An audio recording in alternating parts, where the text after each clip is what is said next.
Hello, and welcome to today's Ask the Experts webinar, Technical Interference, Screens and the Parent-Child Relationship. I am Kris Perry, Executive Director of Children and Screens. The parent-child relationship is the foundation of a child's development, shaping their behavior, values, personality, and sense of self. But in today's digital world, how is this critical bond evolving? Do children's digital media behaviors alter parent-child dynamics? And how do parents' own tech habits impact their children? Today, we'll be exploring the complex and evolving ways in which digital media shapes the parent child relationship across different stages of development and family contexts. Now, I would like to introduce you to today's moderator, Dr. Catherin Steiner-Adair. Dr. Steiner-Adair is an internationally recognized clinical psychologist, school consultant, speaker, and author. She is the author of The Big Disconnect: Protecting Childhood and Family Relationships in the Digital Age, which was named a Wall Street Journal Best Nonfiction Book of the Year. She received her doctorate in clinical psychology from the Harvard Graduate School of Education, trained at Boston Children's Hospital, and was a research associate at Harvard Medical School for over 30 years. She is on the board of the Hamlin School for Girls and several nonprofit organizations. Welcome, Catherin. Thank you so much, Kris. It's great to be back here. When I wrote the book it came out in 2013, I think it's interesting to note that I actually asked the Wall Street Journal, why did you pick my book to be a best nonfiction book of the year? It's so not typical of the Wall Street Journal. And they said it was because I looked at the parent-child relationship and especially at kids' experience of their own parents. And in that book, what I did was I asked over 1,000 kids, what's it like to be growing up in the digital age where your parents have a smartphone, an iPhone? We didn't have Bluetooth in the car then. They were talking on their phones in the car. You are the experts because no other generation has grown up with a mom or dad or a caretaker or a grandma or whoever with all this digital equipment. And I want to understand, what does it feel like? And one of the most astounding findings for me after interviewing 1,000 children, all these schools all over the country, and 250 18 to 30-year-olds, everybody, regardless of their age, used 5 of the same adjectives when talking about the hard stuff with their parents: sad, mad, lonely, frustrated, angry. It makes me angry when my mommy picks me up at school and she's on the phone and she says, "Just 1 minute, honey, I'm talking to grandma." Why doesn't she talk to me? College kids said, "It's so frustrating. Your parents pick you up, you're coming home from college, they get in the car, they ask you the big questions. Did you get in your frat? How are you doing with your roommate?" And you're telling them something so important. And all of a sudden, they're scheduling a golf game. That hurts. It feels so wrong. So I'm so grateful that now, you know, uh, 12 years later, 13 years later than when the book came out, it's still evergreen. We are going to hear developmentally from wonderful experts about how we can best manage our relationships. And now we have so much research to really help us feel more confident as parents and more competent as parents when we create limits, when we explain why we're doing what we're doing, and why we really work hard to keep our family connected and to protect those critical times for families when there's so much tech interference. And there are special times I think that we all can think about, regardless of the age of your kids, when they get in the car, when you pick them up, on the way to school, no technology. Little kids will say, "If my mom's on the phone, that Bluetooth, when we're going to school, I feel like she thinks I'm boring." So we're going to look at now the research behind how at different stages, it's really important for both us as parents and to help our children find ways to set certain limits, to work together, to enjoy technology together in ways that protect the primacy of family relationships. Because no matter what the device is, no technology can delete the importance. No app can replace the importance of who we are in our kids' lives. So today I'm going to now introduce our next speaker, Dr. Brandon T. McDaniel. Brandon is a senior research scientist at the Parkview Mirro Center for Research and Innovation. He is an internationally recognized expert on the impacts of technology use on relationships, families, and children. His research has been funded by the NIH, and he's published more than 80 scholarly articles related to technology use, parenting, family relationships, and more. As a father, of course, he has personal experiences with complexities of real life with technology use and parent-child interaction relationships, and he'll help us with the development of healthy digital habits for all those we love. Brandon, welcome. Thank you so much, Catherine. All right, so today I'm going to briefly talk to us about parenting in infancy, or specifically inside this infancy period in our media use. I'm going to be coming from a focus of thinking from an attachment perspective that infants form this attachment, this strong bond with their caregiver that's really important to them developmentally. And this bond is something where they're both going to lean on their parent for a sense of security and comfort, and be able to use them as this secure base to explore their world. And that's really important. And the security of that attachment that they form leads to a lot of really important outcomes. If they have a really secure attachment and relationship with their caregiver, often that leads to accelerated cognitive development, can have healthier relationships over time, especially since the way that they often have been treated and had all these interactions with their caregiver can begin to form the way that they view relationships and whether they're worthy of love, what this means for them over time, and can impact their mental health and many other things. There are a lot of factors that go into the way that an attachment relationship forms and this bond forms, but a couple of things that we can focus on are to think about parental or caregiving sensitivity. And when I say that, I don't just mean being warm and loving, but that we think carefully about, are we aware of our baby's needs? Are we interpreting the cues that they're giving us correctly? Are we responding appropriately and in a timely manner? And this also, we can think of this kind of like an interactional dance or interactional synchrony, where we want there to be good fit between us and our babies, that we're reading their emotions in the moment and being able to understand what's happening, and that we respond to them to give them what they need in that moment that they need it, as opposed to it being very delayed or off, or it's sort of like sensitive face-to-face time and play. So that's the goal. But we know that parenting is extremely complex. There's so many factors that go into that, so many stresses and feelings and differences and context and everything. So I'm taking a very complex issue right now, and I'm going to oversimplify it into really just focusing specifically on a few things. So there's always good and bad to our media use. And I just want to highlight that there's definitely a lot of empowerment or feelings of empowerment that we can get out of using our devices, being able to relax, regulate our emotions, and many other things. But at the same time, and often simultaneously, we may experience a lot of those distressing kinds of feelings, like guilt around the fact that we use the device, or maybe it influences the way we see ourselves because of what we saw on the device, feeling like we missed parenting moments, all sorts of things.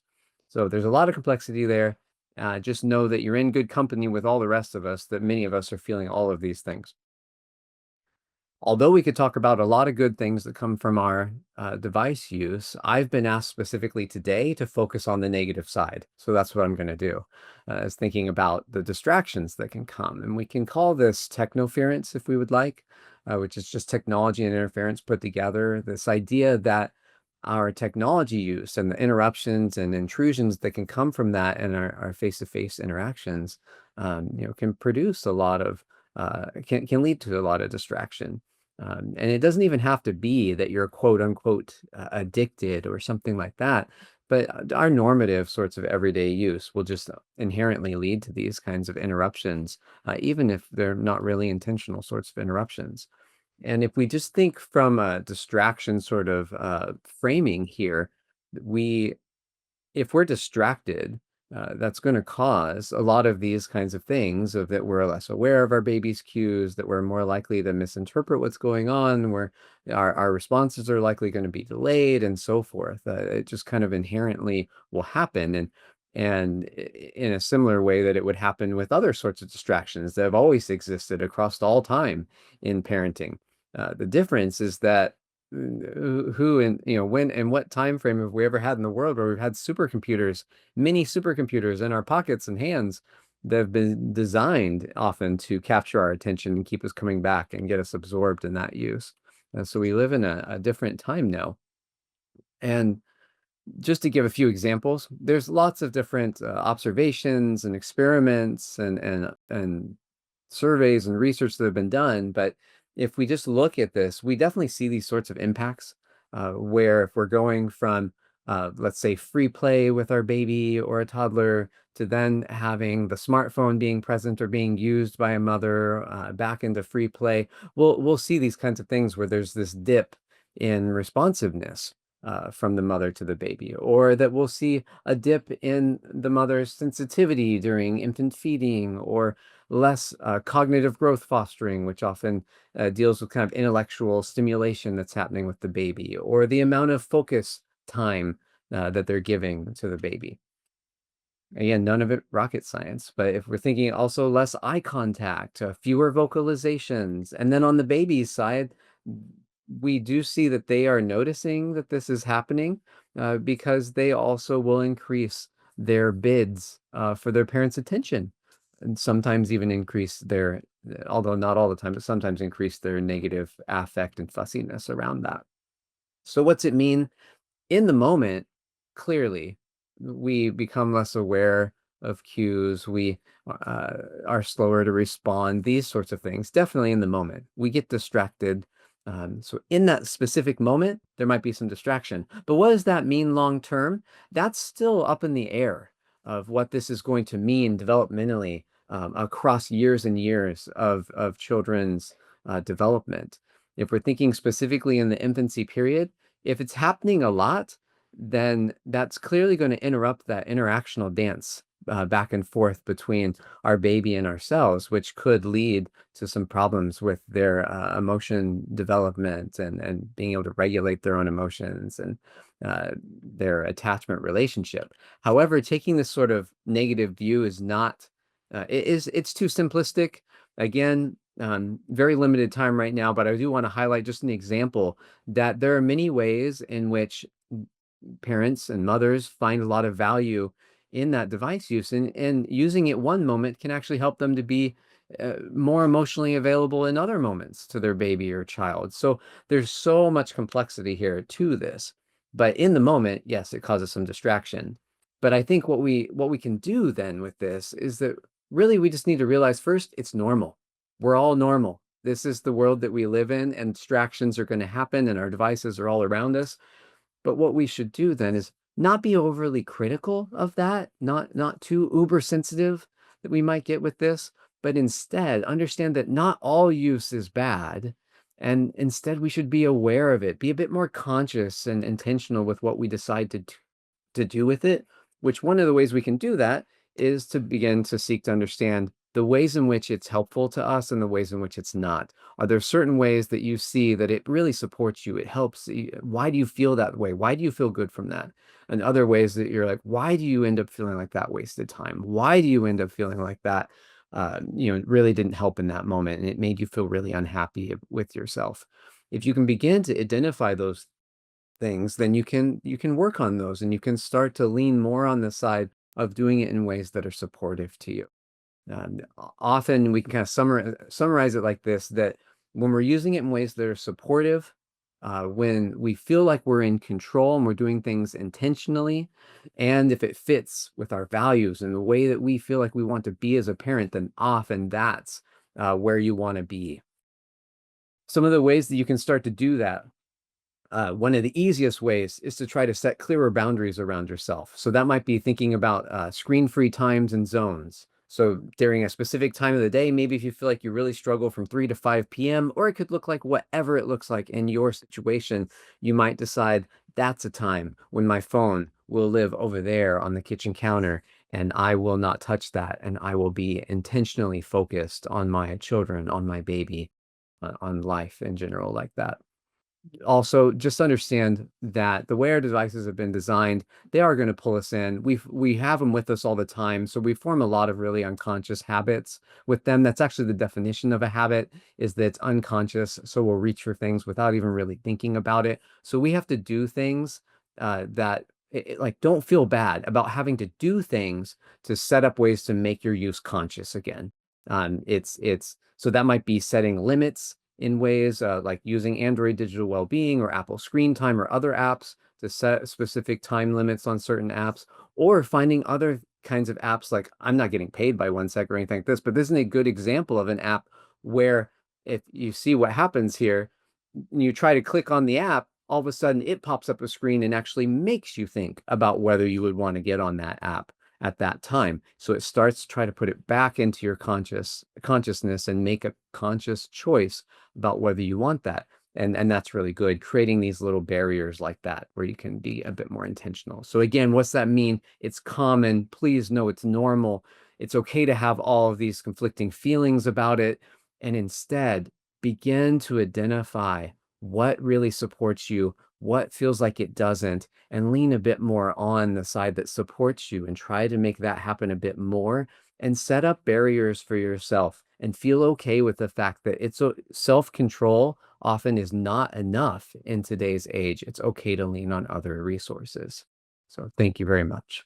Brandon, you answered the major questions that were asked in that wonderful presentation. How do we control ourselves? How do we set times? I am a huge fan of using tech to outsmart tech.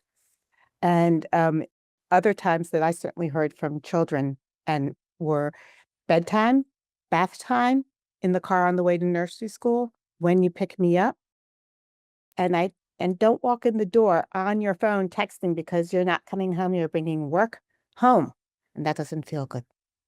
I will just add quickly, I think one of the things that happens to us when we are nursing and when we're feeding our infants at night, which is so repetitive and can feel so tedious and at times frustrating with a cranky baby, which I had, is that when we spend time in the dark hours or repeatedly every 2 hours with our infants, I found that I became a far more patient person.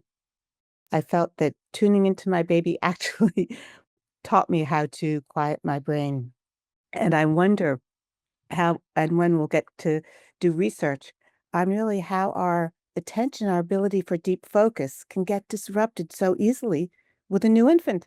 How do we understand the impact of techno interference with toddlers who don't quite understand, I'm making a doctor's appointment for you, but they see their parents constantly on the phone, often doing things on their behalf. Mm-hmm. I mean, yeah, it depends on what we're talking about. If we're talking about doing it for work or a lot of reasons that we can't control, then what do we have to do with that? The things that we have to do, then we really just need to make sure that our toddler is set up with toys or other things that will help entertain them, and while we're having to focus on other things, things we've always had to deal with as parents. Um, and then what you can begin to do, though, with that, since you know that's a barrier, that's something you're going to have to do, begin to create intentional times of connection with the toddler, whether that's going to be during the workday at specific times or whether that would be afterward at other times of the day. Just these times when there's going to be some undivided attention for the toddler. Now, if we're talking about struggling with personal use, during a lot of different times when you're with them, then it goes back to needing to figure out why that has become a habit with you, or why you're on your phone, because the reason really matters. If you're feeling like you need that to be able to support you, to de-stress, to be able to regulate and calm down, then do what you need to do to be able to become emotionally available for your child and to calm down. And that can be really important. But um, I will give that caveat that often we find that the things that we turn to when we're on our device don't often have the impact that we thought it would. it doesn't often fill the need that we had. Like you might go and start scrolling on social media because you needed to calm down or you were really stressed out. And then you come away from that actually feeling like you wasted your time and you feel guilty and even worse about these things. So you really have to figure out personally what kinds of phone use feel really uplifting and what kinds don't, and begin to move yourself towards doing those things that actually do help in the moment, as opposed to your initial inclination of just scrolling through social media. Although sometimes that can be okay, just not all the time. Thank you. That's great. I think what we really want to focus on is how we protect time to be totally focused on our children and for ourselves to be focused on them, and then how to work around that. Thank you so much, Brandon. Yep. We'll have time for more questions about the first critical years of life at the end, I hope. Now I'd like to introduce Dr. Um, Micheline Jensen. She is an associate professor of psychology at the University of North Carolina in Greensboro. Her research focuses on the development of youth internalizing, externalizing, and substance abuse problems, with an emphasis on understanding how adolescents and young adults navigate these periods within the social, cultural, and technological environments. She focuses closely on the role of parents and their cultural context in which families are embedded. And Lord knows we are embedded in a cultural context that is at us 24/7, at times overwhelming, and with us all the time. Dr. Jansen, thank you. Thanks for having me. I'm excited to be here. All right, so I'm going to be talking to you all about a little bit of a different point in the age span than Dr. McDaniel was. I'm going to be talking to you about your teenagers. We could probably extend that down to be preteens too, and the parent-child relationship in that important developmental phase. I'm gonna just lay the land a bit here about what we know about parent-adolescent relationships and interactions in the digital age. So there's a lot of different ways that technology emerges within the family system. And some of those can be rich, wonderful, strengthening, family strengthening ways that technology comes up. But some of those can also be ways that might detract from the quality of the parent-child relationship. And we'll talk about that a bit too. So the way that I often think about this is what one of my students calls kind of the 4 T's. So one of these are the ways in which technology and the smartphone or video games or what have you is a target of parenting. So this would be things like setting limits or mediating around youth technology use. Children's Screens actually did a lovely webinar on this fairly recently that I would encourage you to check out. So I'm not going to spend a lot of our time here on that. There's also some ways that technology may serve as a trap in parent-child interactions or the parent-child relationship. So Dr. McDaniel just shared some lovely information with us about technoference and ways in which parents and kids can get distracted by their devices, and that might pull them away from what would otherwise be really awesome, enriching parent-adolescent interactions. Um, Sometimes phones in particular are a prompt for conflict, especially when parents are mediating or setting limits on youth engagement with that. And so that's one way that it might be something of a family trap. And then a third way is this concern that time that youth are spending on their devices or with technology is time that they're not spending with their family and that they're not spending in otherwise enriching interactions. And I'll talk a little bit about that here today. The third bucket is what I call the tool bucket. And so that would be ways in which families are using smartphones and technology as a tool, as a medium for doing parent youth interactions or really the daily task of parenting. So that could be things like using the phone to communicate. So via text message, I'll talk to you a bit about my research on that. Or things like as a reinforcer. So using screen time as a reward for desired behaviors in an offline setting. And there's lots of research that suggests that it can be helpful as a tool. And then overall, something I want us all to think about is whether or not any of the parent youth relationship is transformed in the digital age, or if there might be some ways in which the things that we already know about what it takes to make a strong parent adolescent relationship also apply here in digital spaces. And so we don't have to start from scratch. We can leverage all the things that we already know and that you all already know from earlier in development to this new developmental stage of adolescence and to the digital age with all the tools that come with it. So let's start by talking a little bit about the trap, in particular, the potential for technology to displace family interactions that might otherwise be valuable and enriching. The work I've done in this space is based on a quite large sample of North Carolina adolescents where I am now. We surveyed over 2,000 adolescents in their homes in kind of the mid 2010s.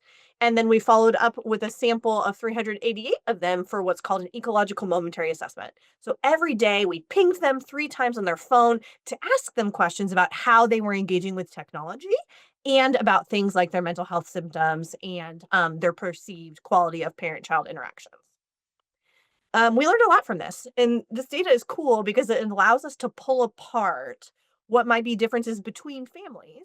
So, like some families use technology in this way and it's associated with these types of outcomes, and within families. So, on different days, do youth who engage with technology in certain ways experience different evidence of difficulties?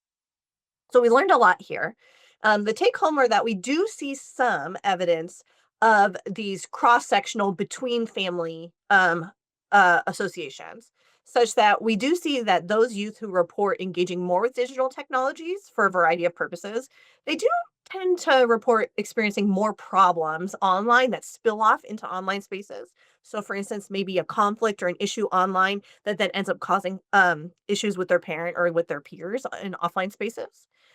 We also see that youth who are engaging more with digital technologies report living in families that have more chaos and kind of conflict, and then also experiencing more frequent parent hassles. So there is, and these parent hassles are really kind of lower levels of parent-child conflict, not like full-blown blowouts, but can be over time kind of stressful in accumulating. So we do see that there's some families for whom technology is causing a problem at this more global level. Interestingly, what we didn't see was virtually any robust evidence at the daily level.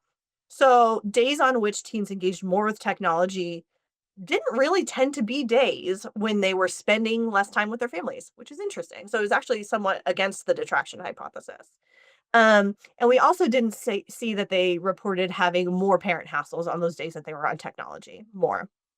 So, take home here is that I do think there are ways that technology can be distracting and detracting. Dr. McDaniel spoke to this a bit. But I also don't think all is lost. We saw here that a lot of families were navigating the digital age, having their kids on technology for a variety of purposes, and still showing just as many positive parent youth interactions as they did on days when they were on technology less, which I think speaks to the strengths of families to engage and to find those intentional times to be connected. The next thing I want to talk about is this kind of where I spend a lot of my time thinking about is how do we use technology as a tool and what we need to do as parents? It's hard enough being a parent. We're often in a hurry. We've got lots of stuff to get done. Are there ways in which maybe it's helpful, or we're using it in ways that might cause difficulties? So this is that same sample of North Carolina teens, where we had some ranging in age from 11 all the way up to 16, so a nice span. And we asked them every day, have you engaged with your parent today for a variety of reasons? So we said, have you had your parent reached out to you to like kind of solicit information, what we would think of as parent monitoring, so like asking you where you are, who you're with, what you're up to. Disclosures. Did you tell your parents stuff about those things and give them some knowledge, which in general, both of those are very associated with better youth outcomes. Um, did your parent reach out to you via phone to exert behavioral control, right? So, like maybe to remind you of the rules or to ensure that you were where you were supposed to be doing or where you're supposed to be doing what you're supposed to be doing. Um, and then the last category was for support. So, did you and your parent interact today via phone, via text message or phone call, to get emotional or social support? And we saw that teens did engage with their parents for a variety of purposes on about 30-40% of days. Um, and indeed that they talked about a lot of different things. The supportive interactions were the least common, but did seem to be important.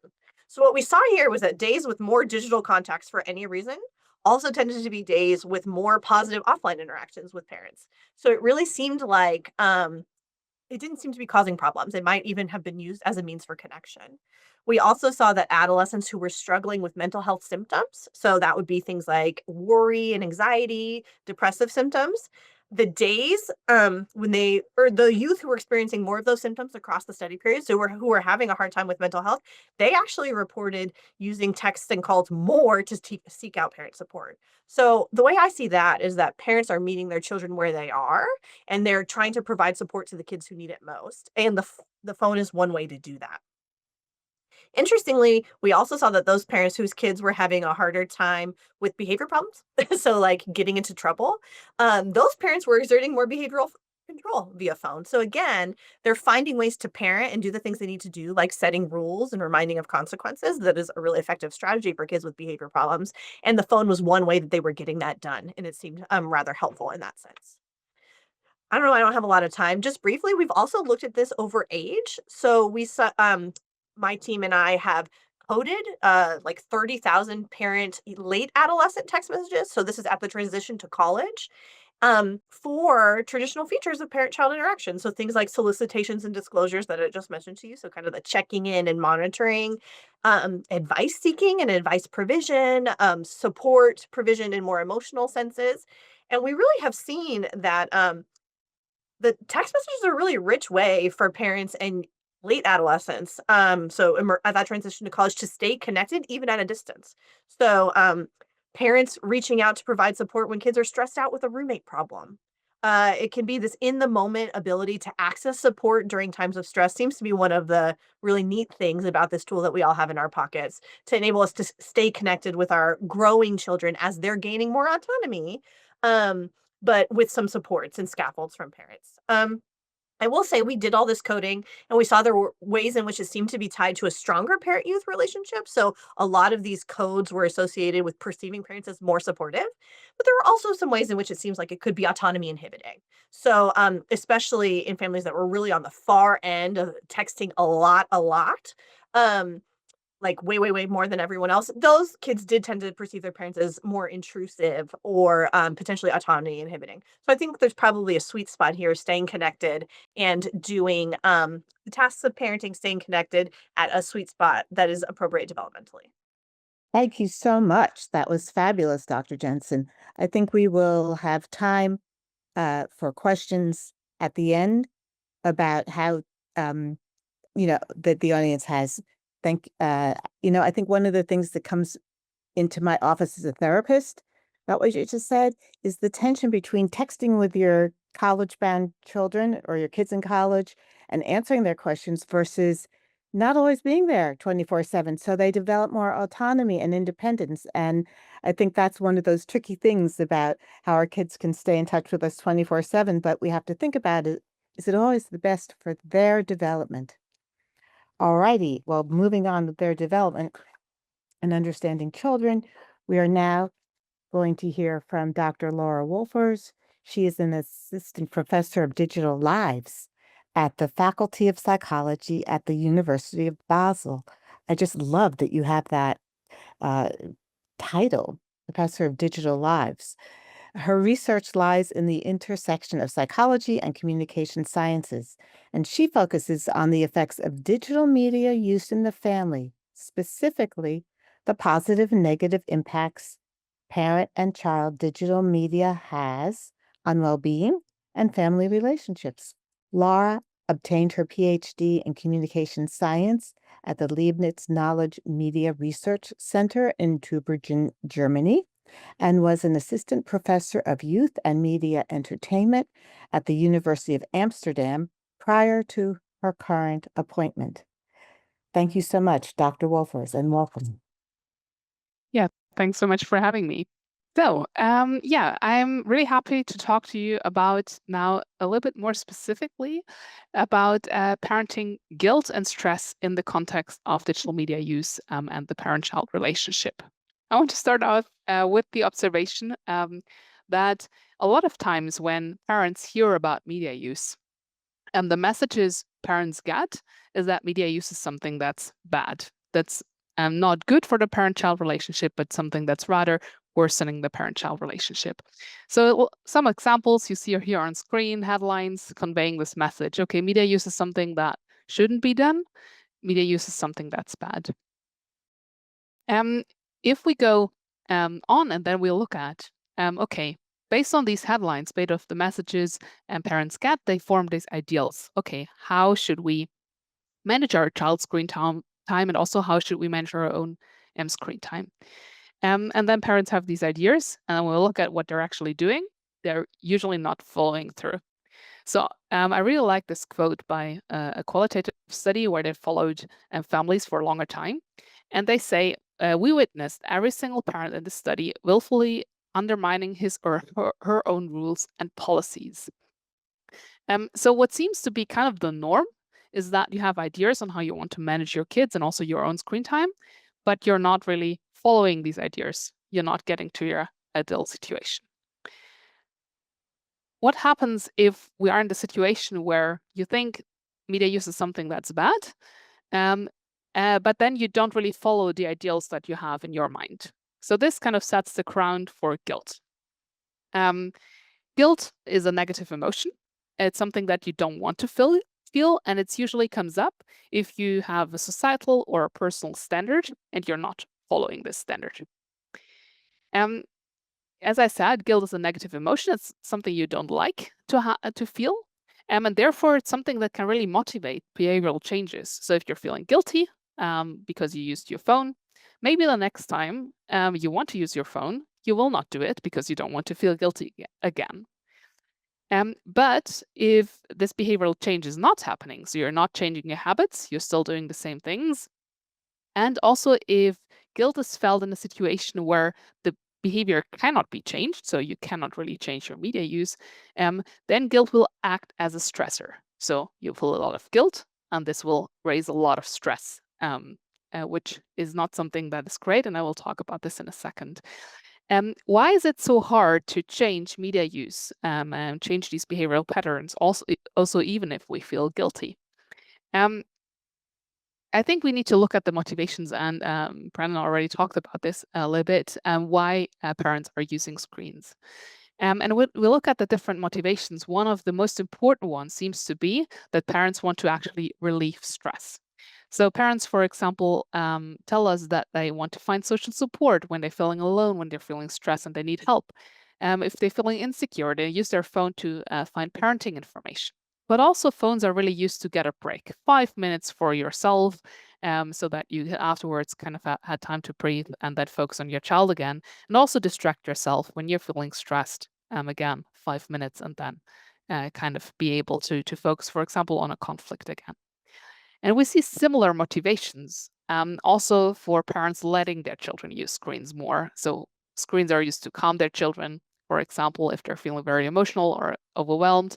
Also, screens are used to kind of occupy children if parents have to do something, but also, again, for parents to just get a break from their everyday life stress. So a lot of this, when we look at the media use motivations, both on the parent side, but also for letting your child use screens, is focused on stress relief. Now, if you're doing something to relieve stress and this is actually working, that's great, because stress is usually something that's not a great feeling, and also something that's really connected to negative outcomes inside of the parent-child relationship. And some of these media use behaviors for stress relief are actually successful. So sometimes taking a break is really helpful. I had a mother, for example, tell me once in a qualitative study that she doesn't feel control in her life. And then she has this game where she puts red cards on red cards and black cards on black cards, and then she feels in control again. That's really helping. So if this is really helping, it's not always the case, then that's great. But also even if it's helpful, and then this behavior, this media use, this experience is something that's problematic, it's something that you should feel guilty about, then what happens with that, what I said before, is that guilt works as a stressor. So then actually you have a stress increase, even though you didn't want to have that. And we looked at that at several studies. So we, for example, focused here on parental phone use, and we saw that in this case, mothers felt guilty for using their phone while being with their children, then perceived this use as something that was not really efficacious for their coping. So they tried to cope with stress using their phone, but it was not helping because they felt guilty. We also saw that mothers who felt more guilty were less satisfied with their mother role. So being a mother was something that did not feel very happy about it. And we also have a study on this for child screen time. This was conducted during the pandemic. So here we saw that parents who felt very guilty for letting their child use more screen felt more stressed around this screen use. And unsurprisingly, feeling more stressed, especially in this pandemic situation, was related then to a lower parent-child relationship satisfaction. And this is also something that we see in a lot of other studies. That's a really robust finding also outside of the media use context. Usually, if parents are stressed, this is really something that's not great for the parent-child relationship. We see more harsh parenting, we see less patience with your child, and so on, less quality in the parent-child in interactions. So what should we take away from these things that I just presented? It's actually quite similar, which I find nice to what Brandon McDaniel showed earlier. So I think we need to reflect upon our own media use and also the child's media use, and remember not all media use is bad for the parent-child relationship. Some is, but not all is. And sometimes allowing screen use without feeling guilty is really the best you can do for the parent-child relationship. But then there are, of course, other times where allowing the screen use is not great. So again, here, the question is, how can we reflect upon this ourselves and then kind of learn when it's good because it's giving you a break, and when it's bad because it introduces actually more stress and what you're doing on your phone is not really helping you. What I want to kind of acknowledge, and what I usually do when I talk to parents, is we have a lot of complex relationships here. So we have sometimes it helps, sometimes it doesn't, and it's really hard to wrap your head around this. And I want to encourage you that you're the expert on your own family situation. So you know probably best what's good for you and your family, and also kind of try to feel that confidence, because it really can be a good mechanism against the guilt that you're feeling. So thanks a lot. Thank you so much, Dr. Wolfers. I have a quick question, and I'm hoping for a very quick response. How can we reframe guilt, or how can we move from guilt to a desire for attachment? Going back to our first speaker, how can we really think about how we use the smartphone to help us stay attached? In other words, and connected in important times. In other words, how can parents watch their own behavior and see if it's promoting or disrupting important moments for Yeah. connection? Yeah, thanks. Yeah, I actually really like the also using tech kind of as the solution. If you're struggling yourself with reflecting, to really set timers, for example, set these apps that remind you of go off, is it really helping you? Because these set reflection points during the day that help you think about this. Oh, did this help me? Yes or no? And then it helps you to allow you take a break if you say, okay, that helped me. But also kind of gets you off if it really doesn't.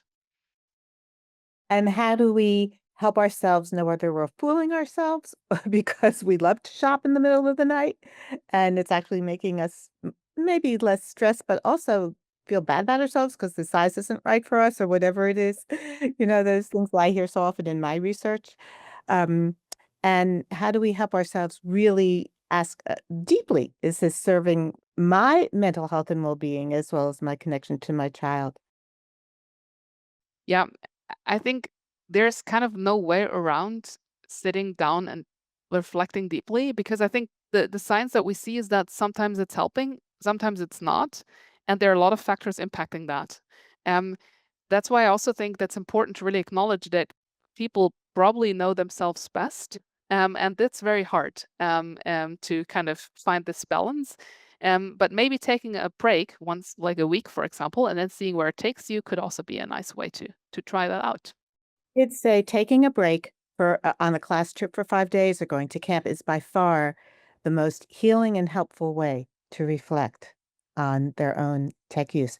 One of the things I recommend families do is have some kind of, especially when your children are younger, I would say through 8th grade at least, high school too, have a family contract about times in the day that we're going to not use our technology. But if you don't do that, at least ask your kids, what are the times of day that it's most frustrating you? What are the situations where you really want me to be off my devices? Tell me when you feel sad or mad at me. And because I don't always know, and sometimes, just as you said, The adults are the experts about their families. Our children can be very astute and informative experts about us, and asking them those questions also makes them feel more valued in how we connect as a family. And onward to how we connect as a family. I thank you so much again. I'd like to introduce Dr. Stephanie Reich. She is a professor of education at the University of California, Irvine. Her appointments are in informatics and psychological science. She is the director of development in social context lab and member of the connected learning lab. She's also a fellow of the American Psychological Association, the Society for Community Research and Action, and Developmental Psychology Division of APA. Dr. Reich served on the advisory boards of Raising Good Gamers, Future of Childhood, and Children in Screens. Her research focuses on understanding and improving the social context of children's lives, with a focus on family, digital, and school environments. Thank you so much, and welcome, Dr. Reich. Thank you. Okay, so it's a great act to follow. I wanted to start by sharing a little bit of how we as researchers think about the quality of parent-child interactions, and in particularly the adult side of that interaction. So one piece we look for is responsiveness, and this is very aligned to what Brandon talked about with sensitivity. It's how much a caregiver notices the things their child is doing or needing, and they cultivate a response to that that's appropriate. So that could be feeding a baby that's crying and hungry. It could be comforting high schooler who's frustrated with their math homework, but having that responsiveness to them. We also look at the warmth and affection. So this is how much the adult conveys that they care for this child. And this is culturally bound. It looks different in different capacities, but it's really about showing affection and warmth. Another part is consistency. This is that there is a predictability to life with this caregiver and the ways they're going to respond. And so this promotes more sense of trust and comfort in that relationship because there's these predictable, safe ways that are going to happen. And finally, we look at stimulation, and these are the ways in which interactions with children are really promoting their development. And that, looks very different if you're an infant or a high schooler, but they're the ways in which you're really stimulating them to grow and to be successful. And research finds that media can displace, enhance, diminish, and facilitate the quality of these interactions. And overwhelmingly, the research is more focused on the displacing and hindering parts, which I think factors in a lot into the stress and guilt we just heard about.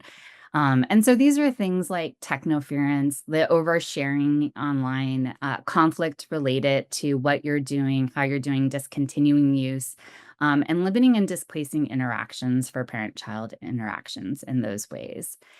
So I thought it would be fun to talk a little bit about the ways media can be used to facilitate or enhance parent-child interactions. I think I was given like 8 minutes, so I can't do that much, but I'm going to give some highlights on where the research shows that media can be useful in these ways.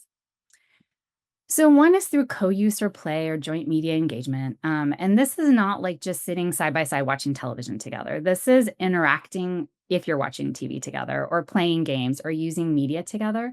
And it provides opportunities for discussion and to cultivate more relationship. It also helps when you can avoid the message that these are sort of non-parent spaces because you're engaging with them as well. And you avoid blanket statements like, I can't believe you're wasting your life gaming all the time, when you've never sat down and played that game and know what it is and why your child likes that and what's engaging about that.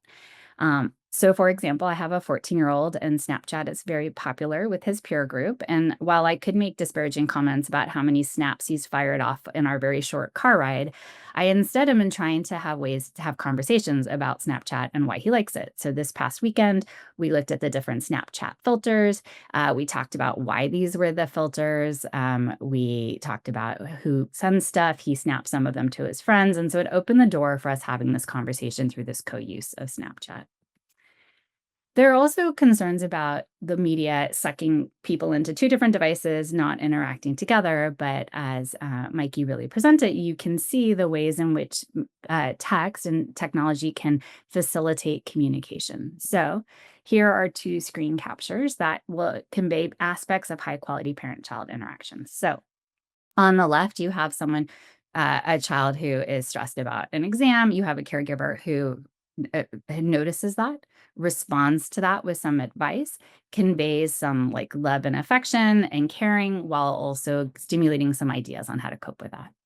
On the right side, you have this more autonomy supportive process by which a child can go off with their friends. But as a caregiver, you know where they are, who they're with, when they're going to be back. And so by mediating this interaction in a digital way, it can support these aspects of high quality. And the use of like emoticons and emojis and things that convey love and affection also add to that warmth part. Research also finds that media can provide what we call media moments. These are the ways in which media provides a catalyst or opportunity for parents and youth to be able to bring up topics and to talk about topics.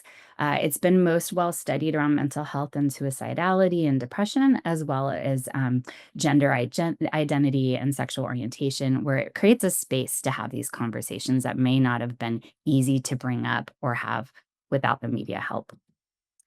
There's also some evidence that it can help model some self-regulatory process and some digital behaviors. And so part of that is just purposeful device use, which, Brandon talked about technoference, which is the ways you have these interruptions.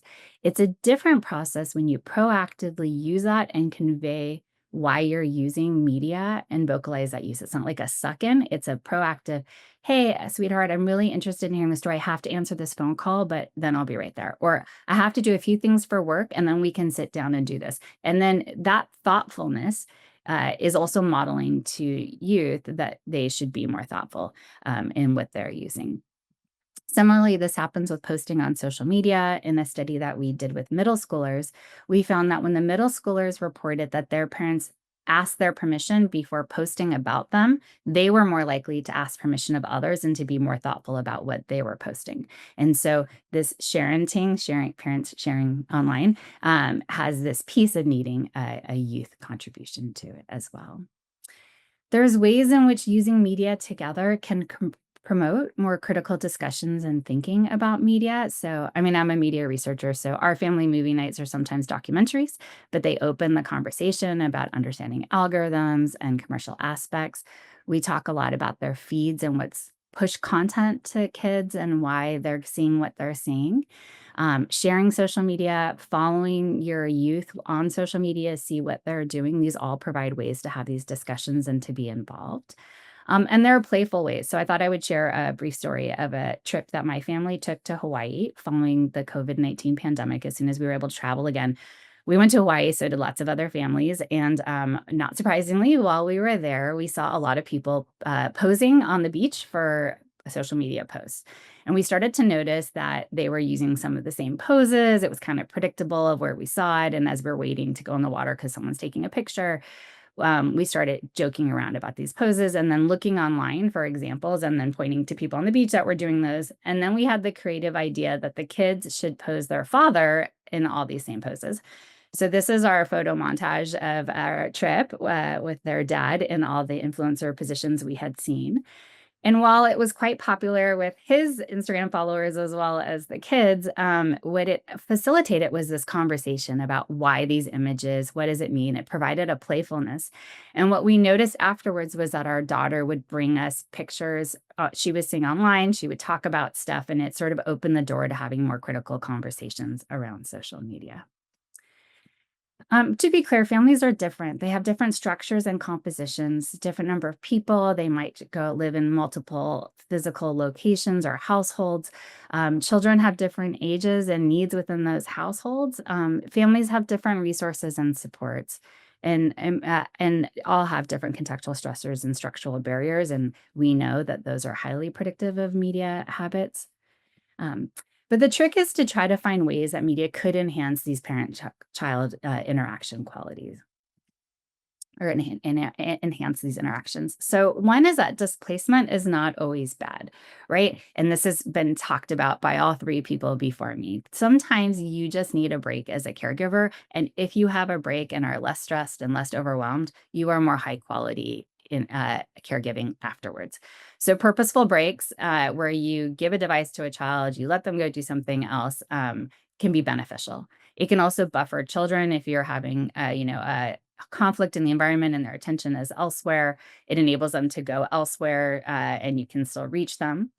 And devices provide information and social connections to parents. And so those are really important for their mental health and well-being. The trick is to be purposeful so you can increase your responsiveness, your warmth, affection, your consistency, and your stimulation. And if we think about media as just like one more context that parenting happens in, then it can be a context that can also promote those high quality parent-child interactions. Thank you. Thank you. That was fabulous. I'm reminded of when Degrassi High came out on TV, and either I or my husband watched it every, I think, Friday night with our then adolescent daughter, and we both would try and say in our most chill voice, "Why would somebody say that to someone? What do you think she should do to stand up for herself?" And we were able to use those, very graphic stories that some people might have thought were not age appropriate per se because they really got into a lot of stuff, to have really important developmental conversations. What would you do if somebody was bullying you? What would you do if someone was bullying a friend? And we needed to have those exact same conversations and understand where our kids are using their screens to help them deal with all the input they're getting. One of the questions is, what do you think the appropriate amount of use is developmentally for, say, a middle schooler compared to a high schooler? And Uh, what do parents set limits and their kids are not happy about that?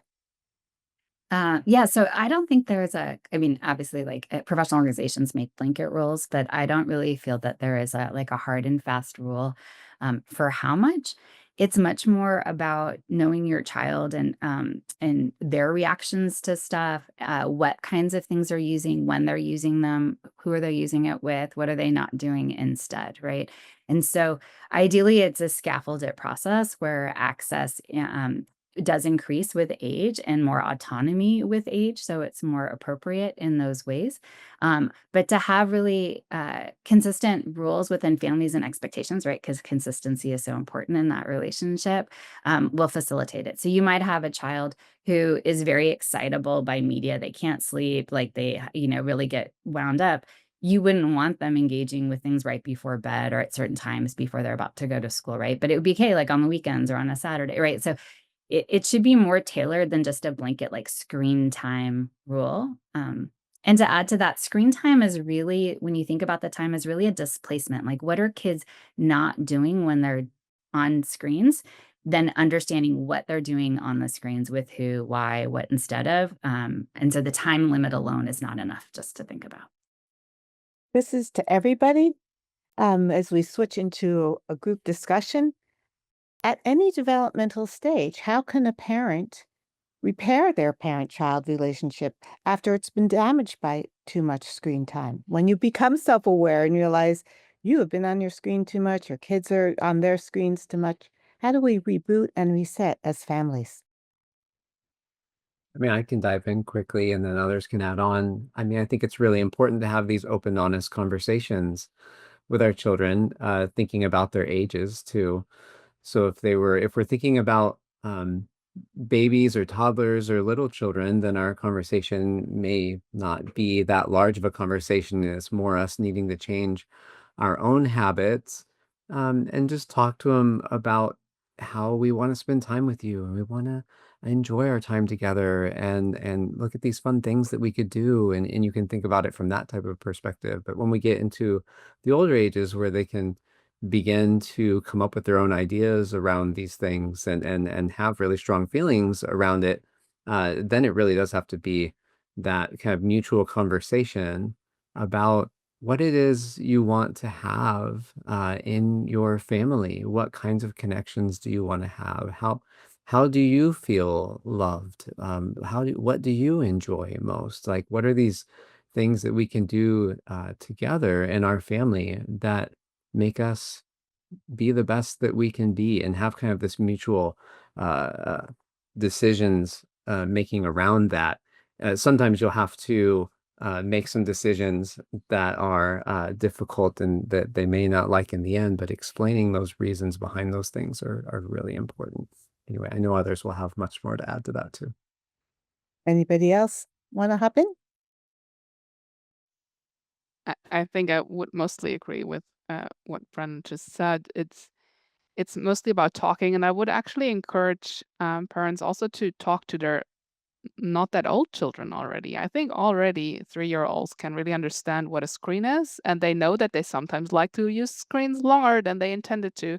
And talking about that, you as a parent might feel the same way. And it's for you as well, sometimes hard, and that you sometimes fail, I think is actually quite important. So I think having this conversation, especially if things maybe didn't go as you wanted them to go in the past, talk about it, explain reasons, but also kind of come up with a plan how to change together is a really good way going forward. Who else can address this? What do we do? Oh, Dr. Jensen, please come in. I guess I would just say I would encourage, so like as a family therapist, I encourage families to think about more of the process than the content. So here, as family members might be making the attribution that the problem in our relationship is the screen. And that may be one way that a problem in our relationship manifests, right? So, like, we might be experiencing distance between the parent and the adolescent, and we might be trying to like pull apart and find autonomy. That also might be manifesting in other ways, like when we fight about bedtime or any other domain of personal jurisdiction.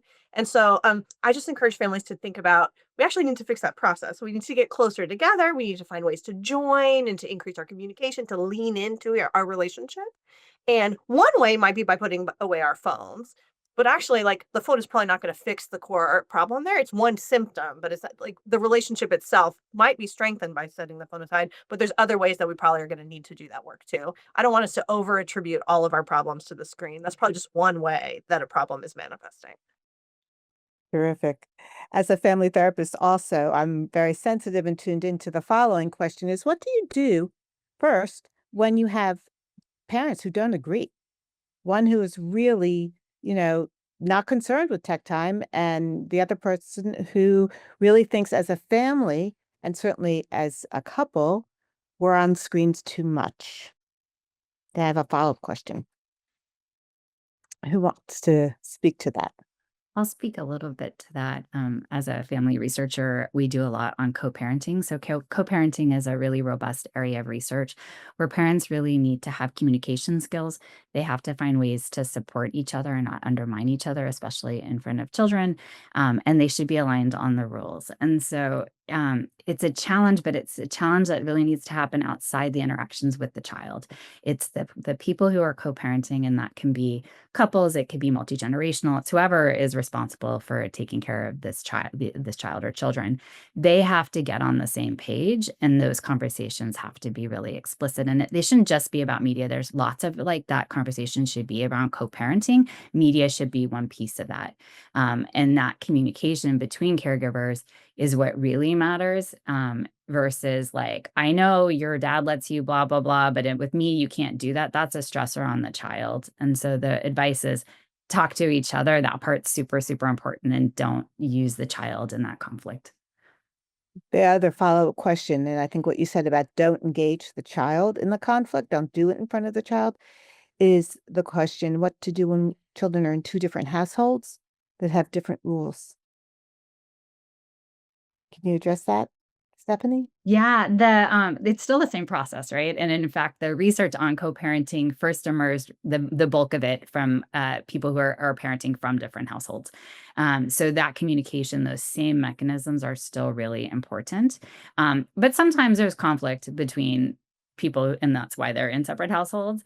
And so then it becomes very clear discussions with your child that says, I know that when you're at so-and-so's house, those are the rules. But at our house, we have these rules and they're consistent. And I'm explaining to you why we have them. And those are all the things that are really important. And it's the same thing when you go to your friend's house. Like, my son, when he has a sleepover, is gonna play video games like all night. But that's not going to happen when he has a sleepover at our house, right? And he and his friends know that difference, right? And so it's the same mechanism. So you still want to try to communicate and get on the same page as best you can. And when you can't, you want to be consistent, responsive, warm, stimulating in the ways in your household so your child has that sense of security and predictability. Wonderful. Thank you. Here's a question I get all the time when I talk at schools. What I feel erodes my relationship with my son is that I limit his on-time gaming, and he hates me for that. What advice do you have to offer? You When want I tell families, yeah, we get this question a lot. So I encourage families to kind of go into media proactively and set limits from the beginning. So it's probably long before they get a smartphone, say that you're scaffolding their relationship with technology to have some limits, to be values congruent with the way that your family operates. And so I think there's some nice tools. Actually, we put some of them in the chat to like develop these kind of like family media use plans proactively before it becomes a problem. And so video gaming would be one aspect of it. So often for a teen in particular, there would be a collaborative conversation about how much time is reasonable, what types of, this might not just be time, right? It might be like, what kind of games are you allowed to play now versus in a few years, maybe when you're more mature. And having it be not so especially for older adolescents, top down and punitive from a parent imposing rules that seem random, that they don't seem well thought out, and rather having a more collaborative, discursive conversation about media rules, whether that be video gaming or some other platform that work for everybody.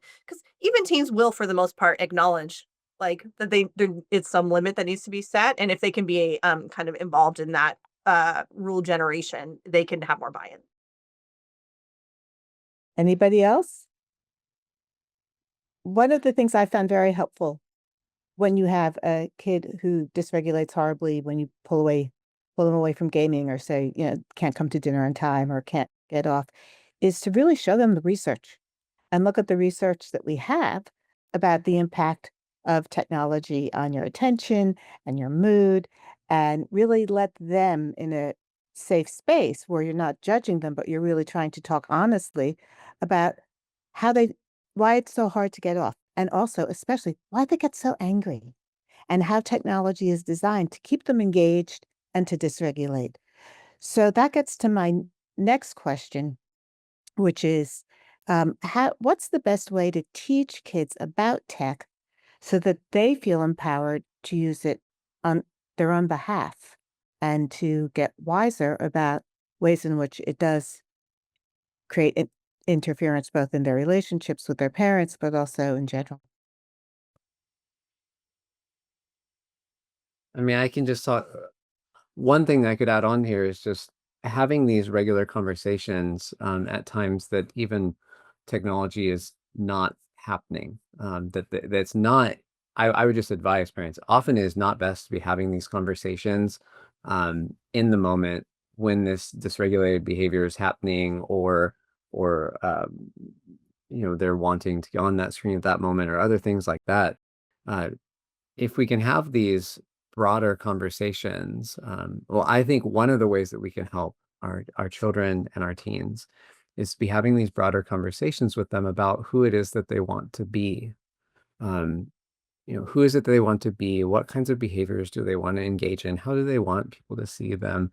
And what kinds of what our screen use behaviors can do to us over time, and then have these conversations with them about, well, if this is who you want to be, and the way that you want to be seen, then these are the kinds of things that you would try to do, or that you would need to try to do, and then have these broader conversations about what that looks like, and how you try to do that in your own life, and how they might try to do that, and check in with them at different times about how they're feeling about those things, as opposed to only coming in, like others are saying, and being punitive, or setting a strict limit like right in the moment, or trying to get them off, or trying to have this really almost angry conversation at the time when they're all dysregulated. Um, As a developmentalist, I also think it's important to take like a developmental pathway approach. And my favorite analogy is like, if your kid wants to go to the park, you don't just like open the door and push them out, you know, you like teach them how to like hold your hand and cross the street and look both ways. And then at some point they don't have to hold your hand, but they still walk with you. And then at some point you might stand on the side and you watch them cross the street. And so tech media is the same way. Like the media rules and expectations should start young, and they should slowly grow as the child grows. And it's never too late to start that, right? So even if your child is just getting their first phone, there are discussions about like what skills they have to have that phone, what they're allowed to do with that phone. You might even have like screen time restrictions that things shut down if you can't self-regulate and hit that limit yourself, so that you're thoughtful about it.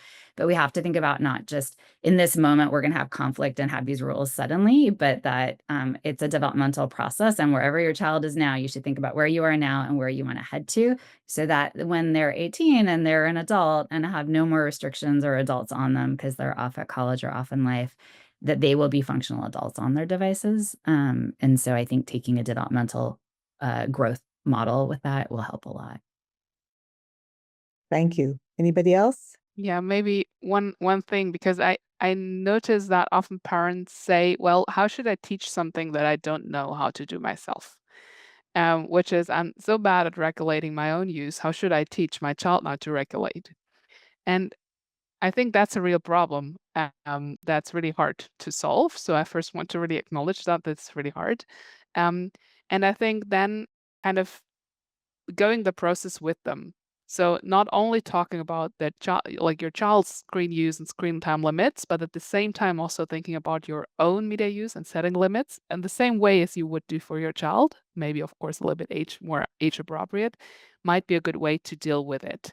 So kind of acknowledging that you're maybe actually at the same stage of learning than your child is, and then actively managing your own learning process at the same time might be a way to deal with that. Wonderful. I think that one of the things we can also do, and it's hard. It's hard. The older your children are, the harder it becomes. But come home when you learn things, like in a seminar like this, and you learn something, and you reflect, and you realize, I need to make changes. I think you can just be very straightforward with your kids and say, hey, I learned this, and we can't ignore it now. And that I want to share it with you. So, how should we all change what we do, knowing that we've heard this, and really try and involve and engage them in the process with us? I think the more we can teach our children and let them be part of a conversation and role play. Okay, you be the mom. What would you do? I'll be the kid.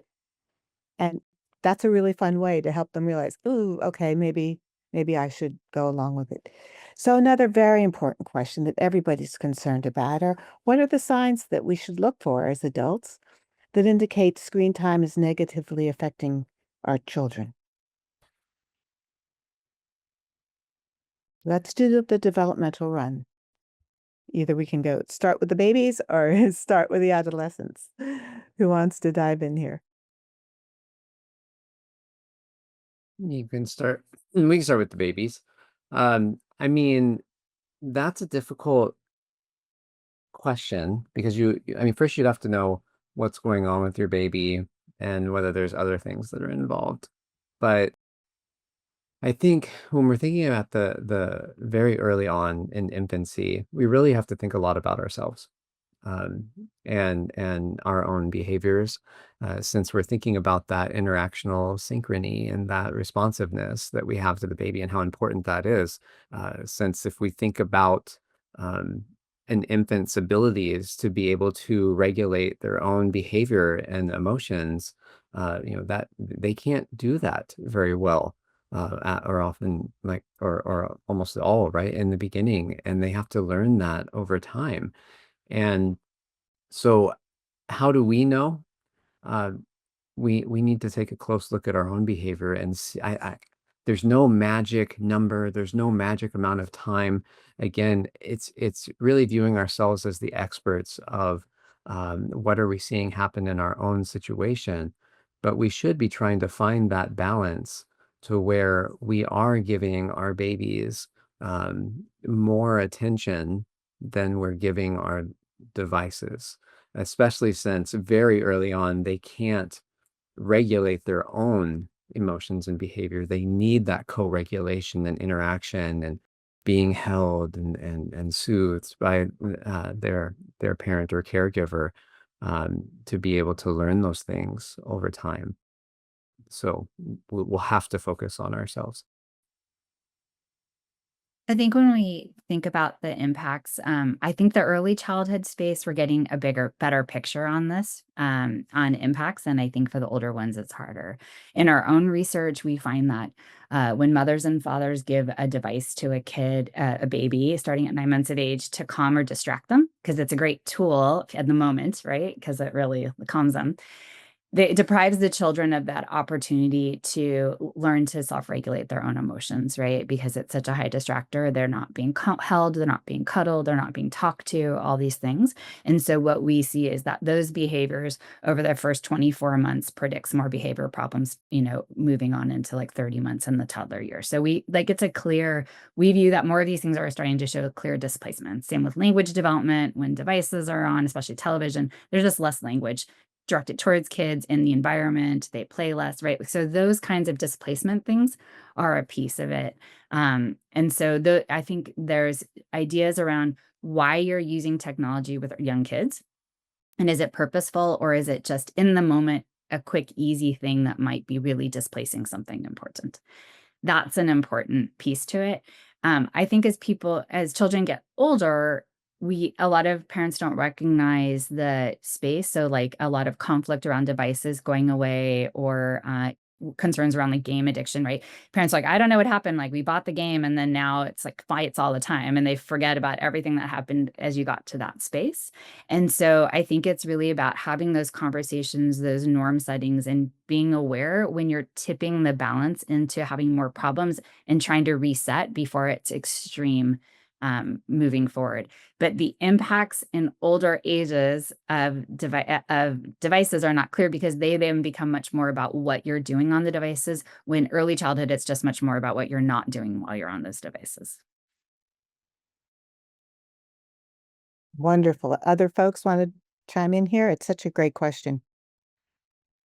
I guess just to Stephanie's point with older, like adolescents, for the most part, you're not gonna know unless you talk to them. So it's very easy to observe what's going on with, say, a 2-year-old, because you're there and you're in it. Whereas the majority of adolescent, say, smartphone use happens in private or relative privacy, and they could be actually getting into some really unhealthy media use patterns, say, like engaging in body comparison and having some like really body image issues. And you're not gonna that's not visible to you necessarily unless you ask. And so I always encourage parents to be having these conversations early and often about like, what are you getting up to on your phone? Like, who do you talk to? How does it make you feel? Because that'll be the way that you can help them construct a media experience that is healthy and enriching and is not detrimental. But it's just really hard to just look for signs, because sometimes it's hard to see from the outside. Anybody else want to speak to problematic signs? I'll list a few.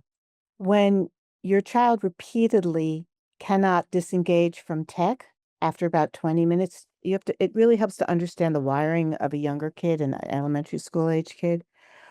We see problematic tech use when kids start lying about what they're doing online, when they don't do their homework, when they withdraw from functioning in school, when they are extremely obsessed with something and they lose their love of or their enjoyment of engaging in the real world, when they're totally obsessed with the technology. Now, that can happen normally and healthfully today for any kid at any time when they have something new.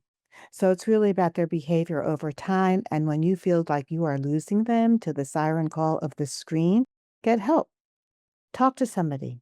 The thing that's so good is now, if you look at everybody's qualifications for this webinar, when I started doing research on this in 2011, when smartphones first came out, there was so little research on the parent-child relationship.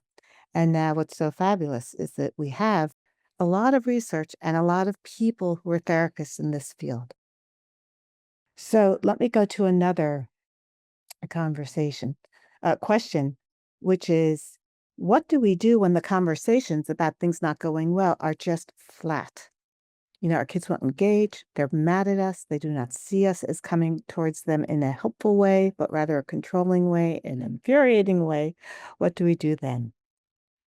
Now we're talking late middle school, especially, and high school. I think this is a spot where hopefully you as a parent have built up some social capital with your child. So, Brandon and Stephanie, actually, everyone kind of talked about the role of responsiveness and warmth. And like, I think it's important to have a really positive parent child relationship in general, unrelated to screens necessarily. That can help you weather the storm of conflicts when they arise, right? Because there's gonna be things, especially as adolescents mature and reach new developmental stages, it is in them evolutionarily to be striving for more autonomy and honestly to like try and break your rules because that's part of what adolescence is. And so having a really strong parent-child relationship and having some capital to draw upon um, when things get tough, I think can be really valuable. If you're in a situation where that bridge has been crossed and you don't have a ton of capital to expend, I think it's never too late to start, right? So trying to find some ways to have purposeful, positive interactions and not just be fighting about screens or about anything, right? So like find some ways to catch your kid doing it right. We call it catching being good, right? Like, so find opportunities to give them some of the positives, um, to make them feel it's really hard when you feel like all that's happening is your parents coming at you with criticism and with rules and telling you you're not getting it right. And I think that balance can help you have a little bit of capital to spend when you do need to exert some limits. Wonderful advice. Anybody else want to help out here? Yeah, maybe I think sometimes it's about try and error, right? So I think two things that could be useful is one is co-use.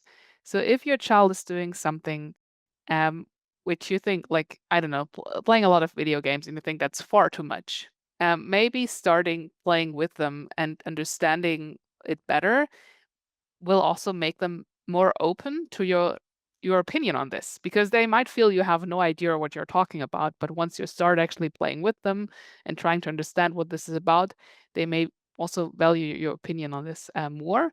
This is maybe one approach. Doesn't have to work, but sometimes it can. And the other option would be also to kind of um, start a conversation about technology, maybe in general, observing others, or maybe also observing your own behavior together with your child. So, not like kind of starting the conversation from you are doing something wrong, but rather from, for example, what's the research on this? Oh, well, there's a societal problem that we can discuss on a very high level, and then we can maybe focus on the more like specific problem, or maybe also starting with like you're as a parent of technology use and asking the child, do you feel sometimes that I'm not engaging with you enough? How does it make you feel? And then kind of go from there to the more specific problem. I love what you just said about asking the child, because I think really what this whole webinar is about is strengthen our relationships. And we can use technology to strengthen our family relationships. As a grandma, I will say I love FaceTime. Um, and I'll throw in an answer to one of the questions here. Is it bad for toddlers to constantly have phones in their face of people constantly wanting to take pictures? What's the effect? I don't know that we know the effect, but I do know that we always ask our 3-year-old, can I take a picture? And she will very often say no, and we respect that. And I think from day one, it's really important to respect our kids' privacy and their desire to not have tech interference. Um, and that said, I think one of the things I, of course, have come to love about technology is all the ways we can use it. And we've heard some wonderful ways today to really strengthen and protect our relationships with our kids. I think that slide that you showed Dr. Reich of your husband taking the poses with your daughter were hilarious and brilliant. And we've talked a lot about co-watching and sharing, as Dr. Wolfers just said. I think it's really important to actually know what your kids are doing, and you don't have to be as smart as them, but we have to be curious. And the last question I'm going to just answer and wrap this up is, um, what do we do if our use has been negatively affecting our kids? And we realize that one of the things I've learned working with adolescents and young adults is they love it. And this is true for very little people too. They love it when we apologize, when we are accountable and we say, I've been doing this way too much. Help me understand when I should stop. And I'm so sorry. And, I'm so sorry. It can be very magical words for us as parents. And so often we, focus on our kids, say you're sorry to your sibling. So I think one of the things I believe in, and I think everybody on this video believes in, it's never too late to work on and repair your family relationship with technology. And it's exciting and fun to figure out how, as a family, you really are using technology to strengthen your family relationships. So now, Dr. Perry, will you wrap this up for us?